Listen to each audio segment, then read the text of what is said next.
প্রিয় দিদি ভাই ও বোনেরা, আজকে ভিডিওটির মূল বিষয় হলো তিন ব্যক্তির জন্য হুজুর সাল্লাল্লাহু আলাইহি ওয়াসাল্লামের বদদুয়া।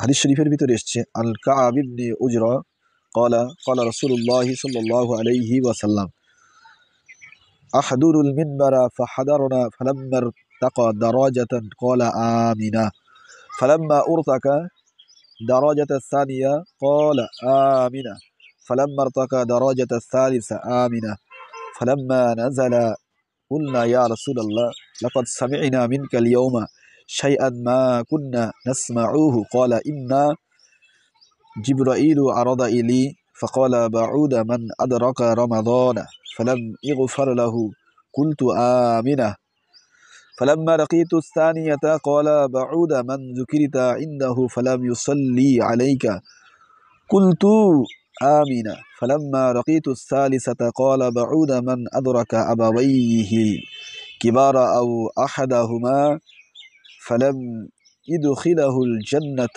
قلت آمنا رواه জাকিম। এবার আসি এই হাদিসটির অর্থ। কাআব বিন উজরা হইতে বর্ণিত আছে, একদা নবী করিম সাল্লাল্লাহু আলাইহি সাল্লাম ইরশাদ করলেন, তোমরা মেম্বারের নিকটবর্তী হও। সাহাবায়ে কেরামগণ হাজির হলেন। অতঃপর হুজুর সাল্লাল্লাহু আলাইহি সাল্লাম যখন মিম্বারের প্রথম সিঁড়িতে পা মুবারক রাখলেন, বললেন আমিন, অর্থাৎ আল্লাহ তুমি কবুল করো। আবার যখন দ্বিতীয় সিঁড়িতে উঠলেন, বললেন আমিন। পুনরায় তৃতীয় সিঁড়িতে উঠে বললেন আমিন। খুতবা শেষে হুজুর সাল্লাল্লাহু আলাইহি সাল্লাম যখন মিম্বার থেকে অবতরণ করেন, নেমে আসেন, তখন সাহাবায়ে কেরাম জিজ্ঞাসা করলেন যে আজকে মিম্বারে উঠে সময় যাহা কিছু শুনলাম ইতিপূর্বে তা কখনোই শুনি নাই। তখন হুজুর সাল্লাল্লাহু আলাইহি সাল্লাম ইরশাদ করলেন, এইমাত্র হযরত জিবরাইল আমিন আলাইহিস সালাতু ওয়াস সালাম এসে বললেন, ধ্বংস হোক ওই ব্যক্তি যে রমজান পেল অথচ তাহার গোনা মাফ হলো না। আমি বললাম আমিন, অর্থাৎ তাহাই হোক, অর্থাৎ তার সেটা কবুল হোক। দ্বিতীয় সিঁড়িতে পা রাখার সময় জিবরাইল আলাইহিস সালাতু ওয়াস সালাম বললেন, ধ্বংস হোক ওই ব্যক্তি যার সামনে আপনার নাম নেওয়া সত্ত্বেও সে আপনার উপর দরুদ পড়ল না। অর্থাৎ যেই ব্যক্তির সামনে রাসূলুল্লাহ সাল্লাল্লাহু আলাইহি সাল্লামের নামকে উচ্চারণ করলো এবং সেই নবীজির নাম শুনে দরুদ পড়ল না, তার জন্য ধ্বংস হোক। তখন আল্লাহ রসুল বললেন আমিন। আবার তৃতীয় সিঁড়িতে পা রাখলেই জিবরাইল আমিন আলাইহিস সালাতু ওয়াস সালাম বললেন, ধ্বংস হোক ওই ব্যক্তি যাহার সম্মুখে তাহার মাতা পিতা অথবা উভয়ের একজন বার্ধক্যে পৌঁছেছে অথচ তাহারা তাহাকে জান্নাতে পৌঁছাইতে পারল না। তদুত্তরে আমি বললাম আমিন, অর্থাৎ আল্লাহ তুমি কবুল করো। আসুন এইবার এই হাদিসটির ফায়দা বা ব্যাখ্যা বিশ্লেষণ জেনে নিই। উক্ত হাদিসে হযরত জিবরাইল আমিন আলাইহিস সালাতু ওয়াস সালাম বদদুয়া ধ্বংসের জন্য যথেষ্ট ছিল। তদুপরি হুজুর পাক সাল্লাল্লাহু আলাইহি ওয়াসাল্লাম আমিন বলা উহাকে আরও মজবুত করিয়া দিল।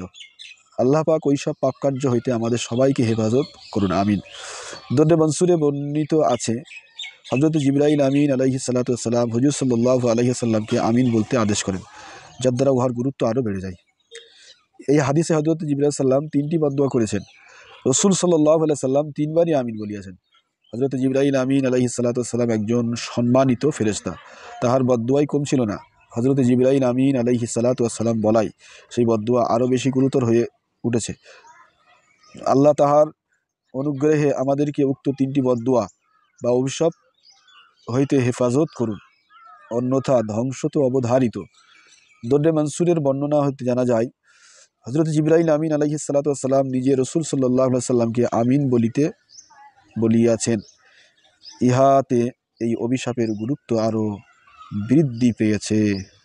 মহান আল্লাহ পাক রব্বুল আলামিন আমাদের প্রত্যেককেই পবিত্র মাহে রমজান শরীফের মাসে আর ইবাদত বন্দেগী করে আমাদের প্রত্যেকের জীবনকে সাফল্যমণ্ডিত করার তৌফিক দেন, সকলে বলি আমিন।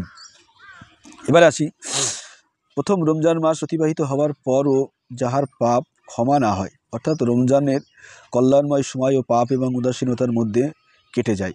রমজান মাসে আল্লাহর রহমত ও করুণাধারা বৃষ্টির মতো বর্ষিত হয়। যার উপর রমজান মাস অর্থাৎ এমন রহমত সম্পূর্ণ রমজান মাস কেটে যাওয়ার পরও সে রহমত করুণা হইতে বঞ্চিত হয়, তাহার মাগফিরাতের জন্য আর কীরকম সময় থাকবে? তাহার ধ্বংস আর ঠেকাইতে পারবে। রমজানের কাজ হইতেছে রোজা ও তারাবি। এই দুটি আমল বা কাজ গুরুত্বের সহিত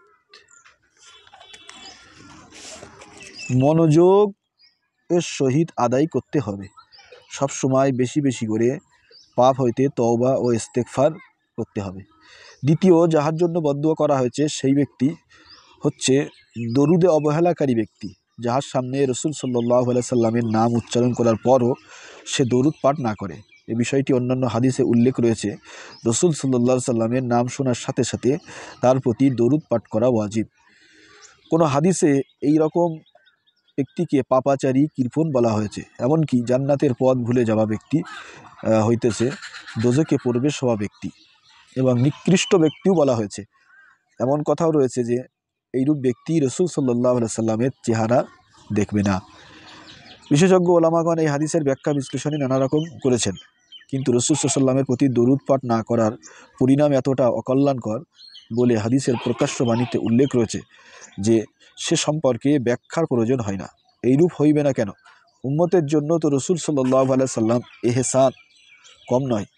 সেই সব দয়া এবং করুণা সম্পর্কে স্পষ্টভাবে জানার পরও দরুদ পাঠ না করা ব্যক্তির জন্য সকল প্রকার অভিশাপ এবং অকল্যাণই যুক্তিসঙ্গত। দরুদের ফজিলাত এত বেশি যে তা হইতে বঞ্চিত থাকা দুর্ভাগ্যজনক। রসুল সাল্লাল্লাহু আলাইহি ওয়াসাল্লামের প্রতি একবার দরুদ পাঠ করলে আল্লাহ তাআলা তাহার প্রতি 10 বার রহমত বর্ষণ করেন। সুবহানাল্লাহ, সুবহানাল্লাহি ওয়া বিহামদি, সুবহানাল্লাহিল আযীম। ইয়ার চাইতে বড় রহমত আর কি হইতে পারে? ফেরেশতারা তাহার জন্য দোয়া করে, তাহার মাফ হয়ে যায়, তাহার মর্যাদা বৃদ্ধি পায়, ওহদ পাহাড়ের সমান সওয়াব পাওয়া যায়, তাহার জন্য রাসূল সাল্লাল্লাহু আলাইহি ওয়াসাল্লামের শাফাত ওয়াজিব হয়ে যায়।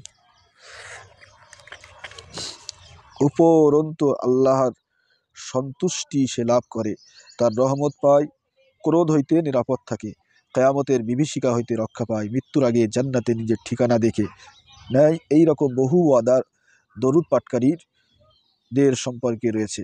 এছাড়াও দরুদ পাঠ করলে জীবিকার প্রসারতা ঘটে, দারিদ্র দূরীভূত হয়, আল্লাহ ও তাহার রাসূল সাল্লাল্লাহু আলাইহি ওয়াসাল্লামের নিকট মর্যাদা বৃদ্ধি ঘটে, শত্রুদের ওপর আল্লাহর সাহায্য পাওয়া যায়, অন্তরের নেফাক হইতে মুক্ত থাকা যায়, মানুষের ভালোবাসা পাওয়া যায়।